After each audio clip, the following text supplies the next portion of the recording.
The microphone crackled as Trump's voice rose to a roar, but what Obama said next would silence an entire arena and remind America what true leadership looks like when democracy itself hangs in the balance.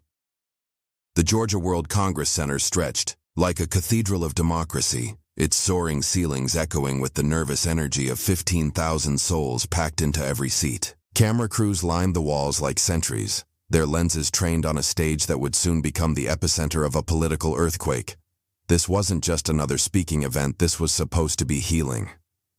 The National Leadership Summit on Democracy had been billed as America's moment of reconciliation. After years of division, after families torn apart by politics, after communities fractured along ideological lines, organizers promised something different.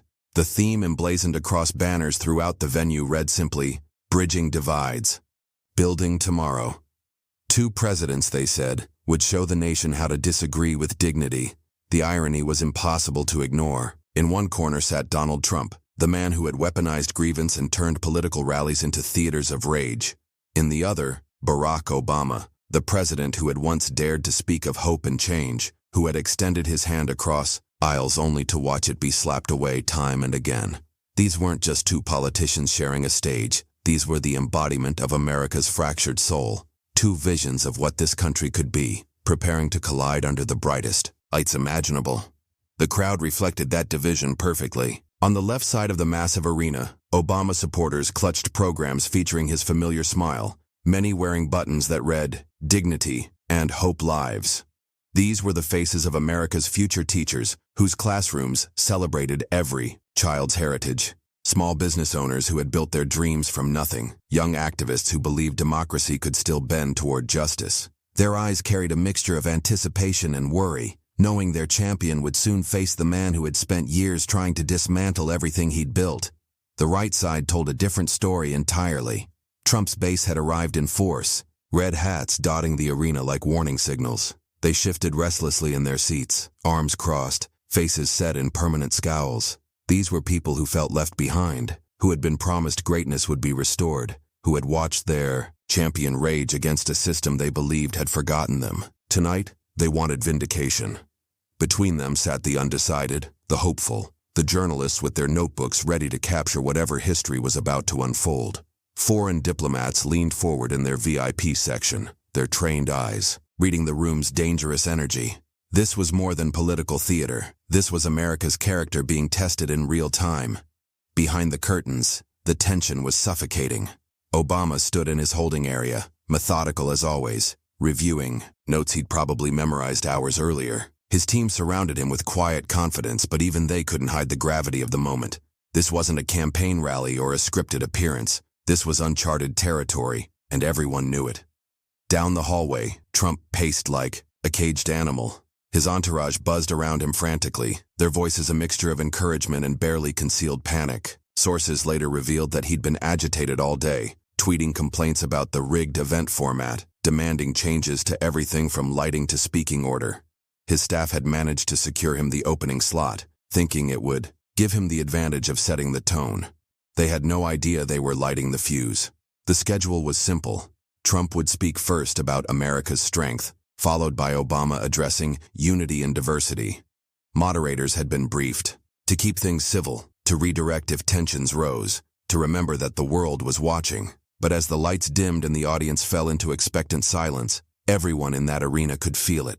Something was about to go terribly, magnificently wrong. The production crew ran final sound checks, their voices crackling through headsets. 2 minutes to showtime. Camera operators adjusted their angles, knowing they might capture the moment that would define a presidency, or perhaps the moment that would save American democracy itself. In the wings, Obama straightened his tie with the same calm precision he'd shown in the Situation Room, while Trump's voice could be heard rising and falling in animated conversation with his handlers. What nobody knew, what even Obama couldn't have predicted, was that the next 90 minutes would strip away every pretense of civility and reveal the true character of both men under the most unforgiving spotlight imaginable. The stage was set for more than a political debate. It was set for a reckoning that would force America to choose between the politics of rage and the promise of something better. As the arena lights dimmed and 15,000 people fell silent, The only sound was the gentle hum of cameras ready to broadcast this moment to millions more watching at home, all of them about to witness a confrontation that would redefine what leadership looks like when democracy needs it most. The spotlights blazed as Trump strode to the podium with his familiar swagger, arms raised to acknowledge the thunderous applause from his section of the arena. For a moment, it felt almost normal, like any other political speech in any other venue. His opening lines followed the script perfectly, voice measured and presidential, as he spoke about American resilience, about the strength that had carried the nation through its darkest hours. "We are a country that doesn't back down from challenges," Trump declared, his words echoing through the massive space.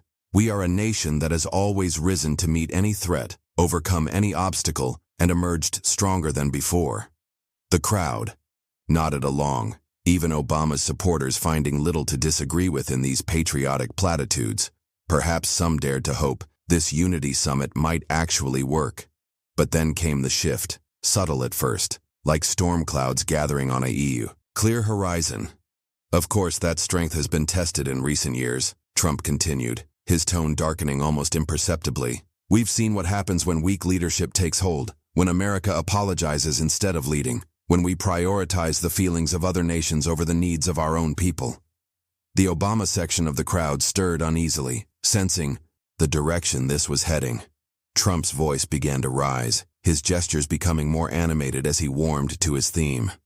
"We've watched as failed policies weakened our economy, as disastrous foreign interventions made us the laughingstock of the world, as political correctness was valued more than common sense." Each phrase hit like a hammer blow, and everyone in that arena knew exactly whose presidency he was attacking. The murmurs started low, a ripple of discomfort spreading through the left side of the arena. Obama supporters shifted in their seats, some shaking their heads in disgust, others pulling out their phones to capture what was clearly becoming a breach of the evening's stated purpose. In the VIP section, foreign diplomats exchanged concerned glances, their trained diplomatic instincts recognizing the dangerous territory Trump was entering. But Obama himself remained perfectly still in his chair on the stage, hands folded calmly in his lap, face betraying nothing. It was a masterclass in composure, the same unflappable demeanor that had carried him through 8 years of relentless attacks. His very stillness seemed to make Trump's growing agitation more pronounced, creating a visual contrast that the cameras couldn't ignore. "The damage done by these disasters," Trump pressed on, abandoning any pretense of unity, "will take years to undo. The weakness, the apologies, the complete failure to put America first. These are the policies that nearly destroyed everything our fathers and grandfathers built." His supporters erupted in cheers, but the other half of the arena sat in stunned silence, watching what was supposed to be a healing moment transform into something else entirely. When Obama finally rose to approach the podium, the tension in the room was suffocating. Every step he took seemed deliberate, measured, presidential in a way that highlighted the chaos Trump had just unleashed. He paused at the microphone, that familiar smile playing at the corners of his mouth, and began with the grace that had defined his political career. "Thank you to the organizers of this important summit," Obama said, his voice carrying easily through the arena without needing to shout. "Thank you to President Trump for his remarks, and thank you to all of you for believing that democracy is strong enough to handle disagreement with dignity." The applause was thunderous from his section, but more importantly, some of Trump's supporters found themselves clapping too, drawn in despite themselves by his inclusive tone. Obama's opening minutes were a clinic in political jujitsu, acknowledging the attacks without dignifying them with direct response. He spoke eloquently about the challenges every president faces, about the complexity of leading a diverse nation, about the courage required to make difficult decisions.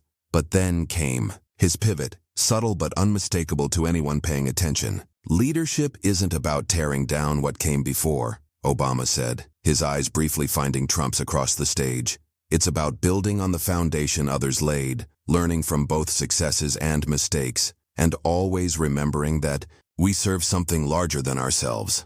The words landed like silk-wrapped steel, a defense of his legacy that somehow managed to sound like wisdom rather than defensiveness. Trump's reaction was immediate and visible. He shifted uncomfortably in his chair, leaning over to whisper urgently to an aide, his face reddening slightly as Obama continued. The cameras caught every expression, every fidget, creating a split-screen moment that would be replayed endlessly in the hours to come. But Obama wasn't finished. As his speech built momentum, as his supporters found their voice again, he delivered the line that would light the fuse on everything that followed. True strength, Obama said, his voice carrying a quiet authority that seemed to fill every corner of the massive arena, doesn't need to announce itself. It doesn't need to tear others down to build itself up. Real strength lifts others, brings people together, and understands that America is strongest when we remember that our diversity isn't our weakness, it's the very source of our power. The explosion of applause was deafening, but it was interrupted by something no one expected. From his seat on the stage, Trump's voice cut through the noise like a blade. "That's rich coming from you," he shouted, his microphone still live, his composure completely shattered. The arena fell silent so quickly it was almost violent. 15,000 people held their breath as Secret Service agents subtly shifted positions, their trained eyes scanning for threats while trying to process the unprecedented situation unfolding before them. Obama stood frozen at the podium, his expression unreadable, while Trump glared at him from across the stage. The tension was so thick you could cut it with a knife, and everyone in that massive space knew they were witnessing something that had never happened before in American politics. Two presidents face to face, with the whole world watching, and the fragile veneer of civility finally cracking under the weight of years of resentment and rage.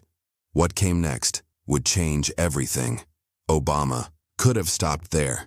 He could have acknowledged the interruption with a diplomatic smile and moved on to safer ground. But something in Trump's tone, something in the way 15,000 people were watching to see if democracy itself could survive this moment, pushed him forward into territory that would define both their legacies forever. "Democracy dies when leaders choose division over unity," Obama said, his voice carrying the moral weight of history itself. "It dies when we forget that our strength comes not from what separates us, but from what we share as Americans. And it dies when we allow fear and anger to drown out the voices of hope and possibility that have always made this country great." The words hung in the air like a gauntlet thrown down, and Trump caught it with both hands. What happened next unfolded in slow motion and lightning speed simultaneously. Trump's face went from red to purple, his eyes blazing with a fury that seemed to consume all rational thought. He shot up from his chair with such force that it toppled backward, the crash echoing through the arena like a gunshot. Without hesitation, without regard for protocol or dignity, or the shocked gasps of 15,000 witnesses, he stormed across the stage toward Obama's podium. "How dare you?" Trump roared, his voice cracking with rage as he covered the distance between them. "How dare you stand there and lecture me about democracy?" The Secret Service agents flanking the stage froze in a moment of unprecedented confusion. Their training had prepared them for external threats, for assassins and protesters and emergencies of every kind. But how do you protect two presidents from each other? How do you intervene when both men have equal claim to protection? When both are supposed to be on the same side? They shifted nervously, hands hovering near their weapons, eyes darting between their supervisors and the unfolding chaos, waiting for orders that never came.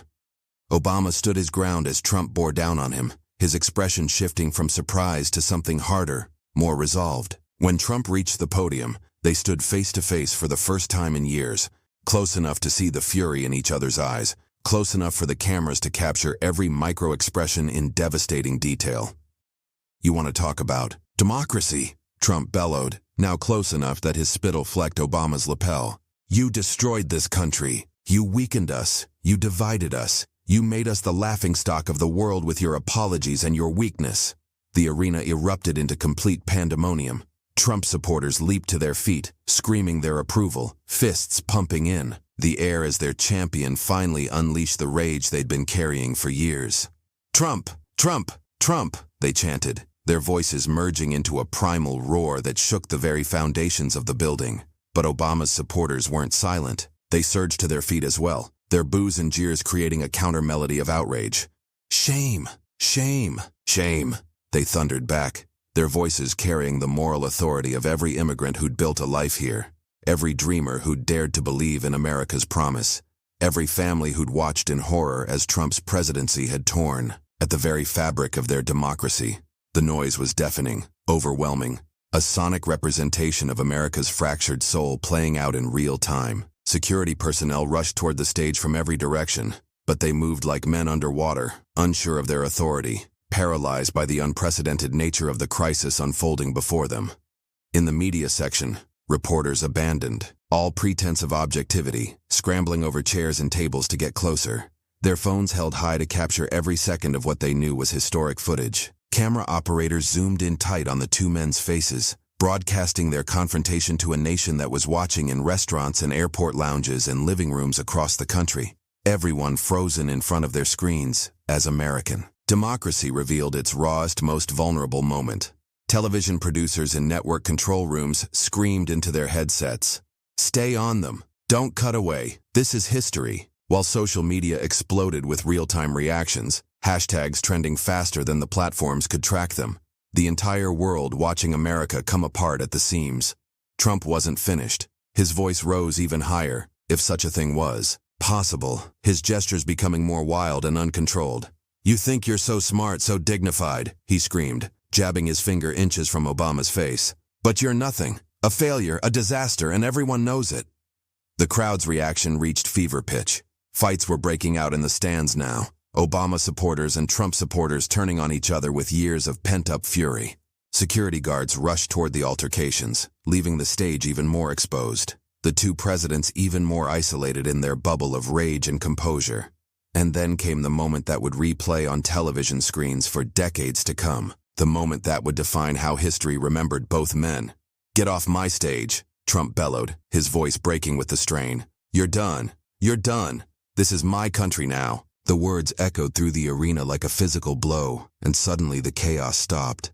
Not gradually, not slowly, but all at once, as if someone had pressed a mute button on reality itself. 15,000 people fell silent, their mouths hanging open, their eyes wide with shock at what they'd just witnessed. Even Trump's most fervent supporters seemed stunned by the raw aggression of the moment, the complete abandonment of any pretense of dignity or respect. Obama stood perfectly still, his dark eyes locked on Trump's face with an intensity that seemed to see right through him. The silence stretched between them like a taut wire, seconds feeling like hours as the entire nation held its breath.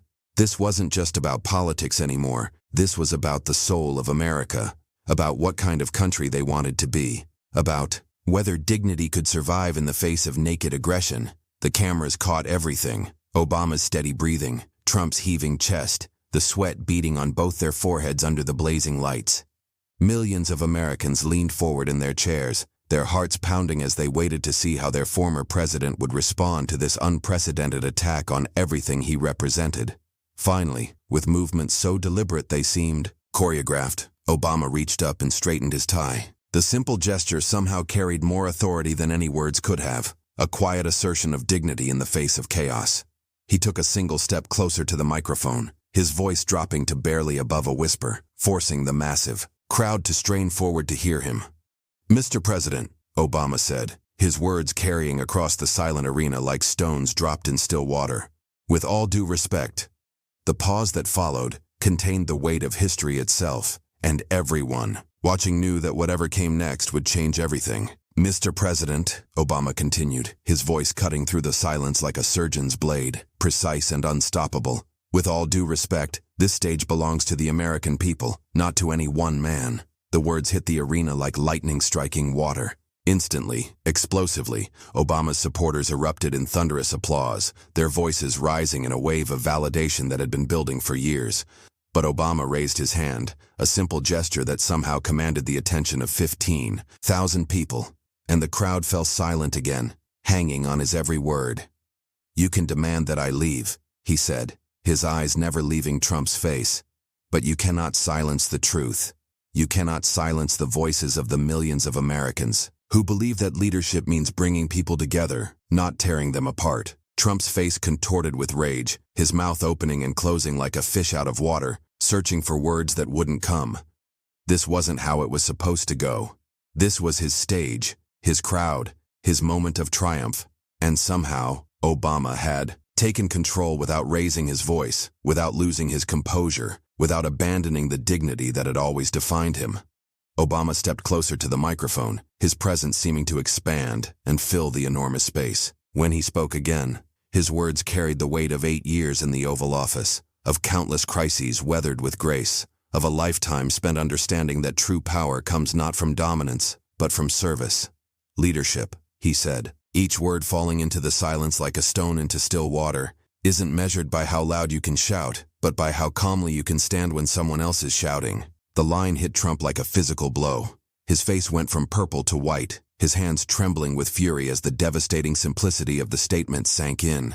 Here he was, red-faced and screaming, while Obama stood composed and presidential, and everyone in that arena could see the contrast as clearly as if it had been painted in bold colors. "That's enough," Trump roared, lunging toward the microphone with his hands outstretched.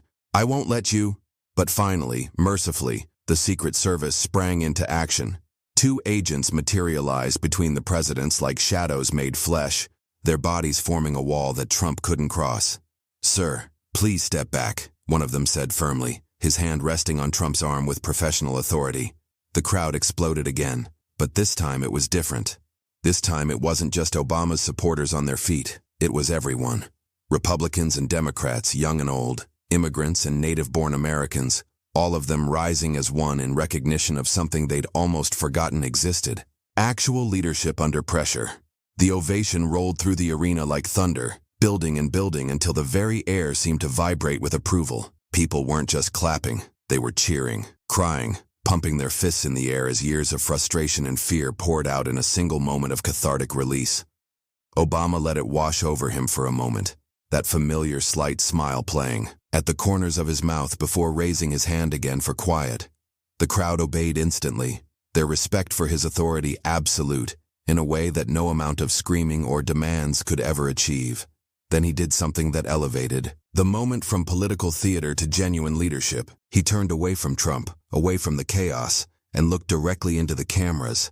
His eyes seemed to find every viewer watching at home, every family gathered around their television, every person who had been searching for something to believe in. "To the American people watching tonight," he said, his voice carrying the intimate authority of a president addressing the nation in crisis, "don't mistake noise for strength. Don't mistake anger for leadership. Don't let anyone convince you that chaos is the same thing as change." The words landed with the force of moral authority, each phrase carefully chosen to speak directly to the hearts of people who had been battered by years of division and rage. In living rooms across the country, families found themselves nodding along, tears streaming down their faces as they recognized something they'd been missing without even knowing it. But Obama wasn't finished. He had one more shot to fire. One final arrow to send straight to the heart of everything Trump represented. "History will remember not who shouted loudest," he said, his voice rising slightly but never losing its control, "but who stood tallest when it mattered most. It will remember not who divided us, but who reminded us of what we could accomplish when we stand together." The roar that followed seemed to shake the very foundations of the building. This wasn't just applause anymore, it was validation, vindication, a collective exhale from a nation that had been holding its breath for years. Even some of Trump's supporters found themselves clapping, caught up in the moment despite themselves, recognizing genuine leadership when they saw it.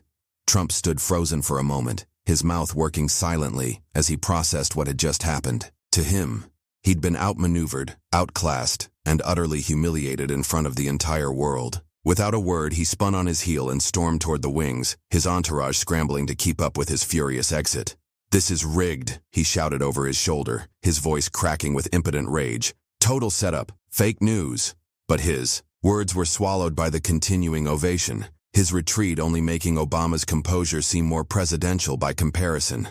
Security agents followed Trump's exodus, but Obama remained at the podium, completely unruffled by the chaos swirling around him. He adjusted his tie once more, took a sip of water, and continued speaking as if nothing unusual had happened at all.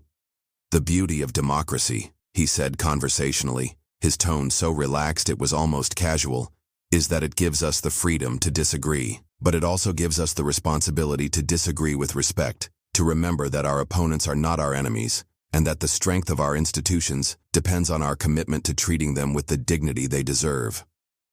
The cameras captured everything: Trump's humiliating retreat, Obama's unshakable calm, the crowd's rapturous approval. In television control rooms across the country, producers were screaming into their headsets, "Keep rolling, don't you dare cut away." While social media exploded with clips and commentary, hashtags trending faster than the platforms could track them.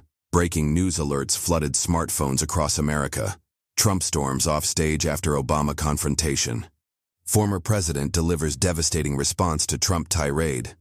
Obama shows nation what leadership looks like. But perhaps the most powerful moment came from the crowd itself.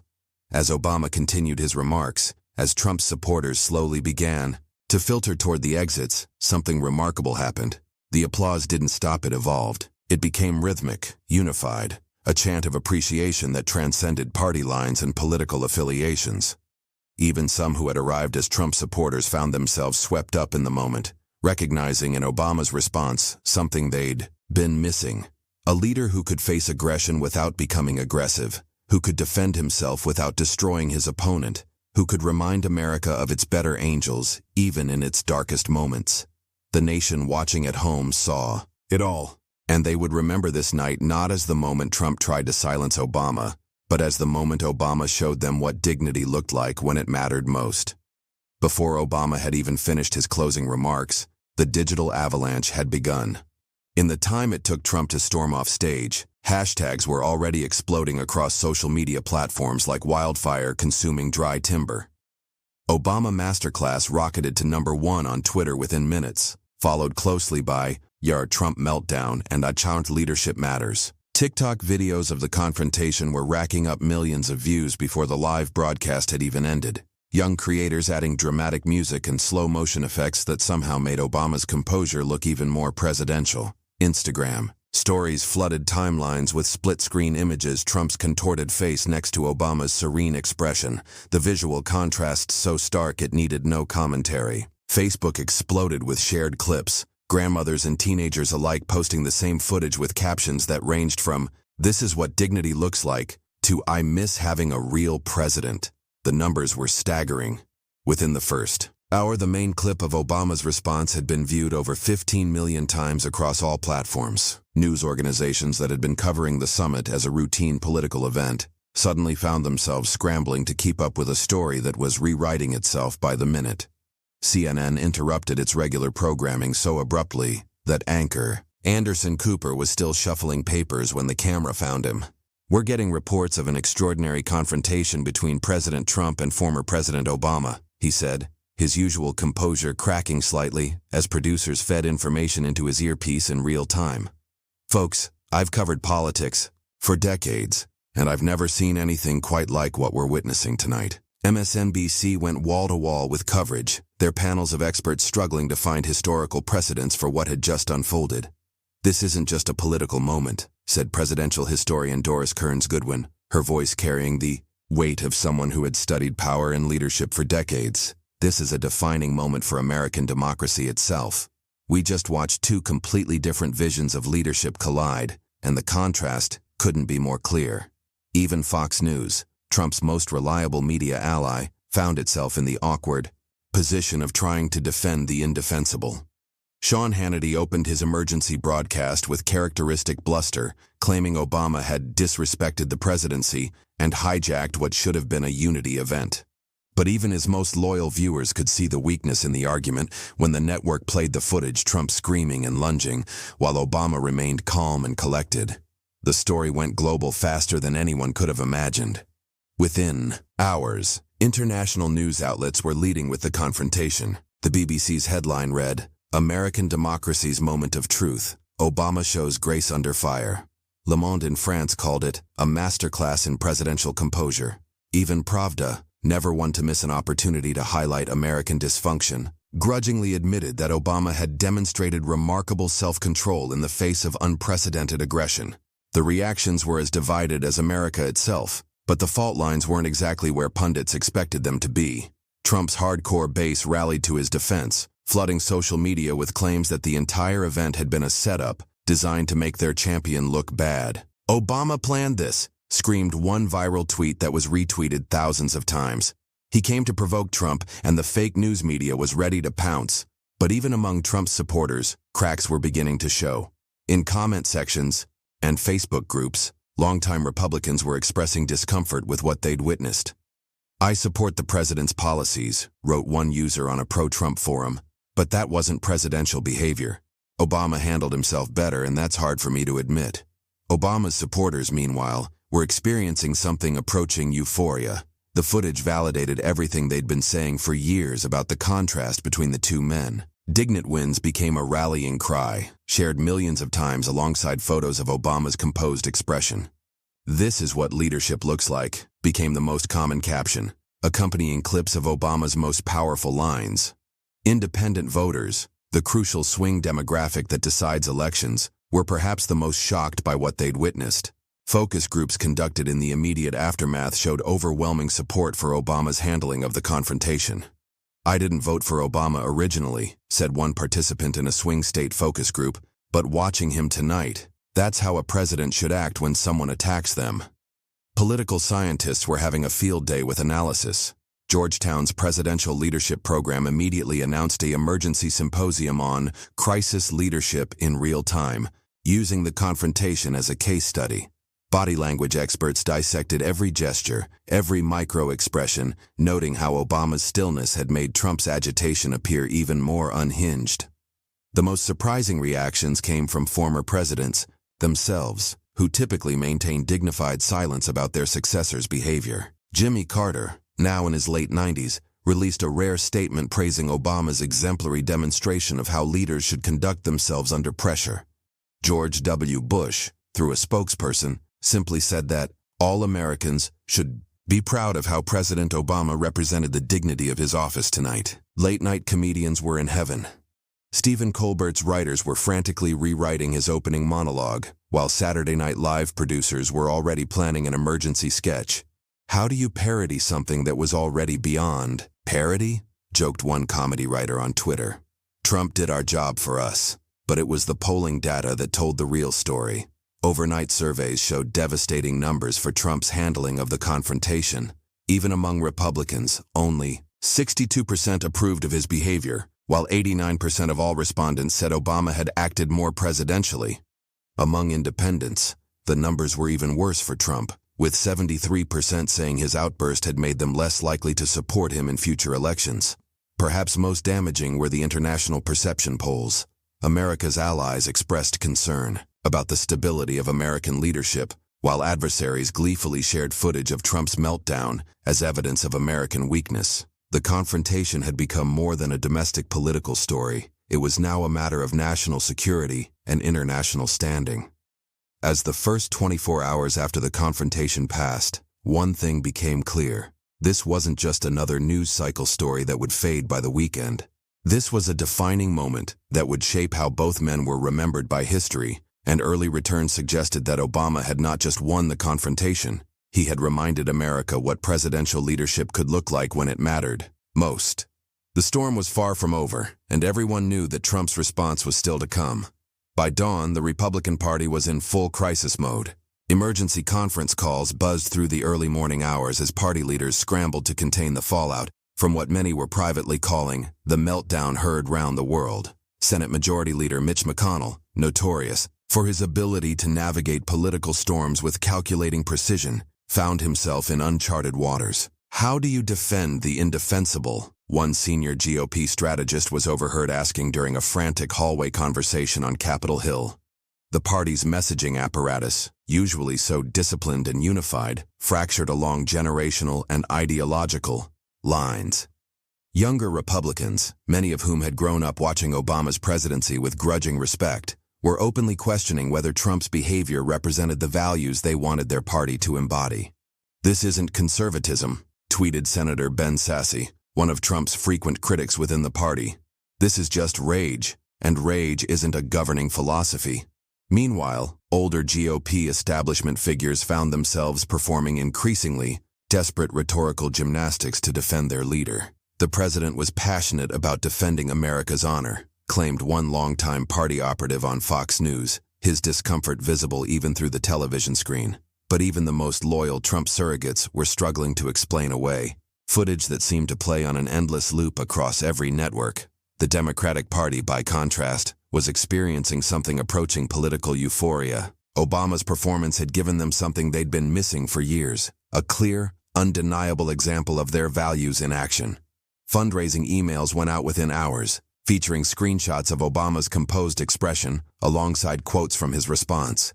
"This is what leadership looks like," read the subject line of one campaign email that raised over $2 million in its first 12 hours. Nancy Pelosi, with her decades of political experience, immediately recognized the moment's significance. "What we witnessed last night," she said at a hastily arranged press conference, "was a masterclass in the difference between governance and grievance, between leadership and liability."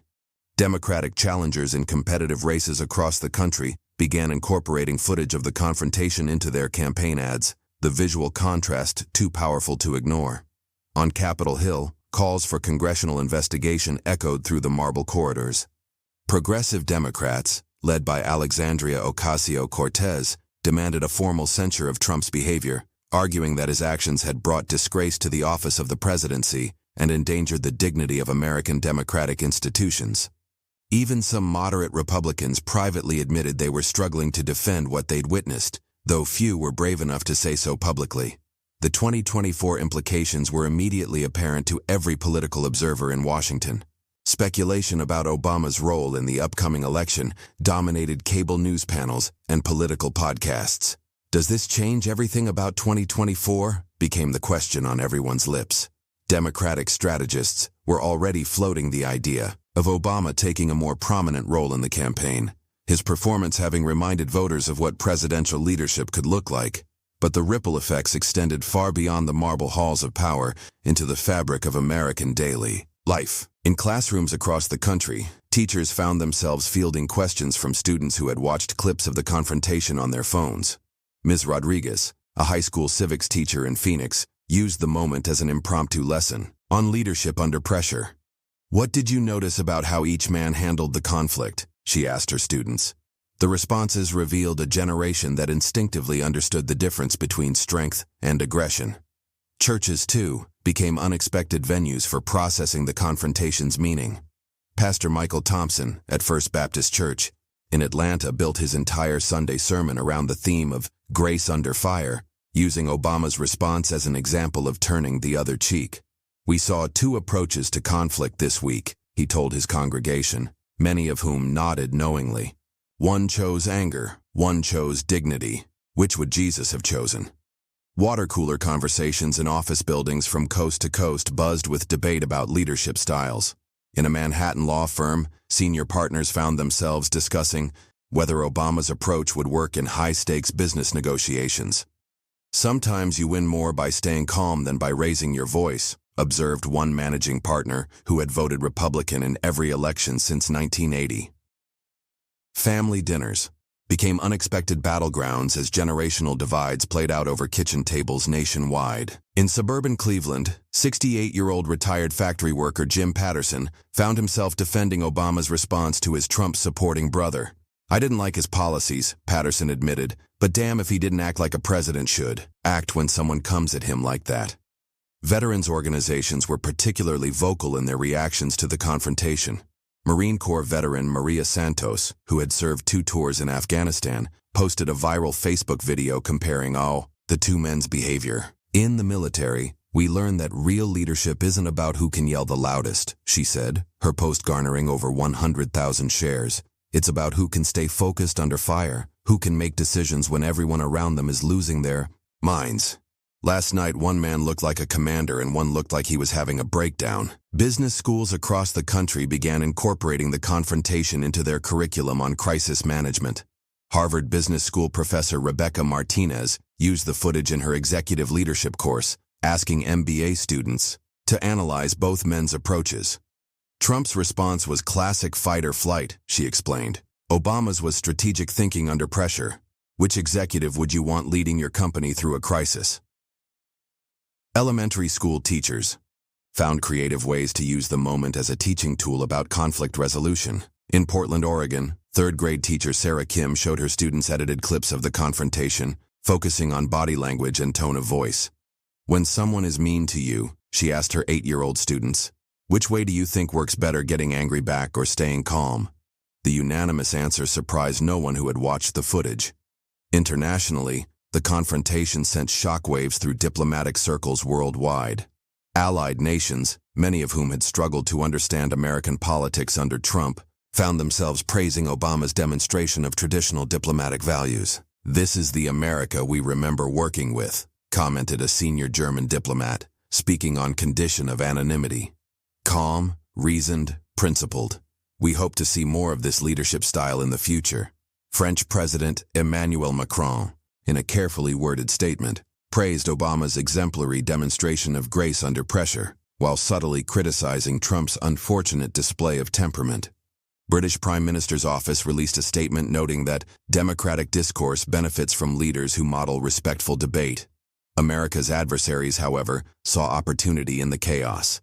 Russian state media gleefully broadcast footage of Trump's meltdown, with commentators suggesting it demonstrated American political instability. Chinese social media was flooded with memes contrasting Trump's outburst with their own leaders' composed public demeanor, part of a broader propaganda campaign to highlight American dysfunction. Perhaps most significantly, the confrontation sparked a global conversation about democratic leadership in the 21st century.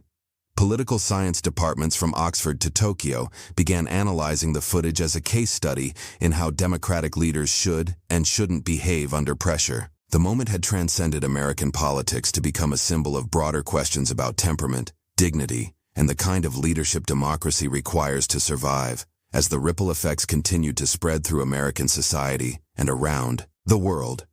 One thing became increasingly clear. This wasn't just a political moment that would fade with the next news cycle. This was a defining incident that would shape how people thought about leadership, dignity, and the soul of American democracy for years to come.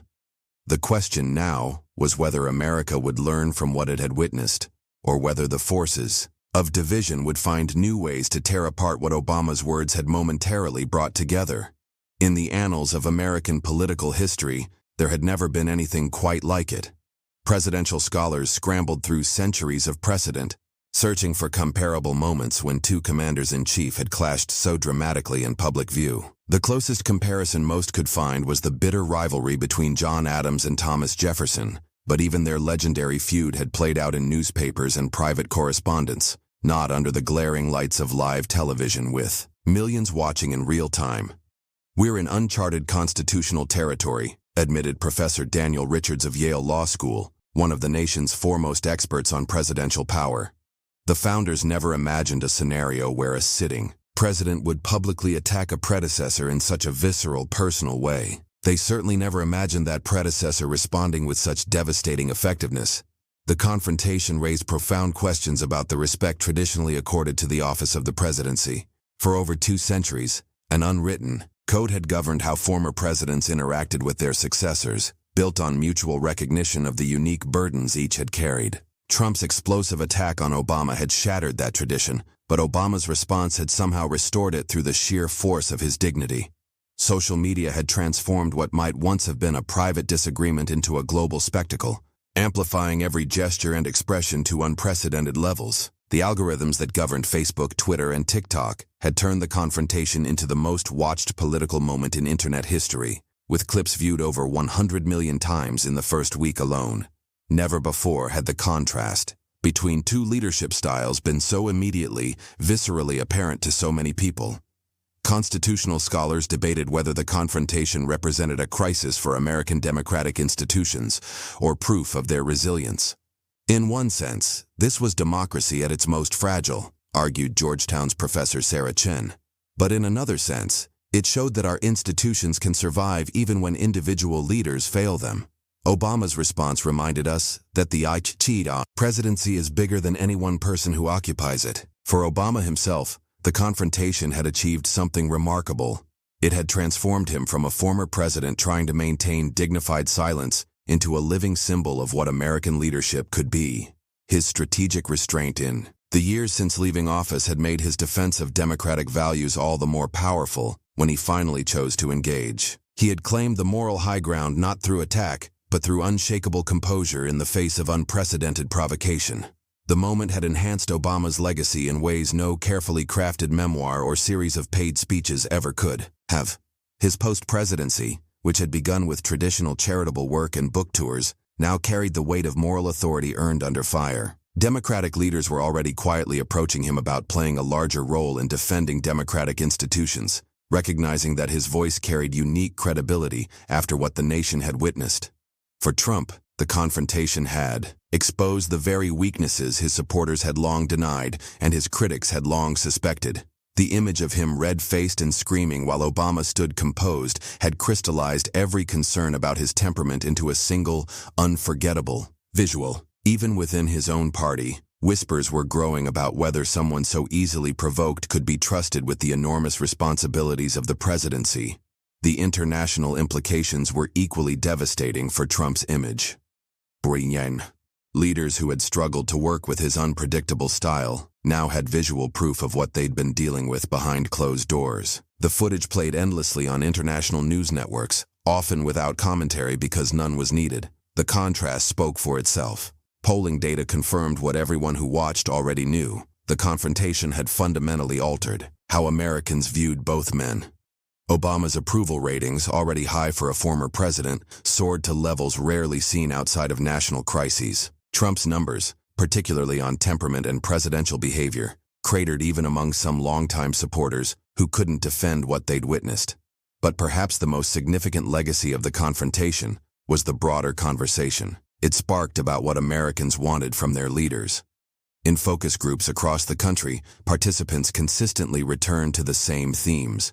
They were exhausted by chaos, hungry for dignity, desperate for leaders who could model the behavior they wanted to see in their own children. We got a real-time lesson in two different approaches to leadership, reflected Maria Gonzalez, a suburban mother from Ohio who had watched the confrontation with her teenage children. One was about dominance and control. The other was about strength and character. My kids saw the difference immediately, and so did I. The moment had revived something many Americans thought they'd lost: faith in the possibility of better discourse. Obama's response had shown that it was possible to defend yourself without destroying your opponent, to be strong without being cruel, to win an argument through moral authority rather than volume and aggression. Churches reported increased attendance at services focused on conflict resolution and turning the other cheek. Schools saw a surge in enrollment for debate clubs and conflict mediation programs. Even corporate training programs began incorporating the confrontation as a case study in maintaining professionalism under pressure. The confrontation had become more than a political moment. It had evolved into a parable about character, dignity, and the choice every person faces when confronted with aggression, whether to respond in kind or to rise above. Obama's example had shown that sometimes the most powerful response to shouting is whispered truth, that sometimes the strongest thing you can do is refuse to be dragged down to someone else's level. As historians would later note, the lasting legacy of that night wasn't about politics or policy or partisan advantage. It was about the eternal struggle between our better angels and our baser instincts, played out on the biggest stage imaginable, with one man choosing rage and another choosing grace.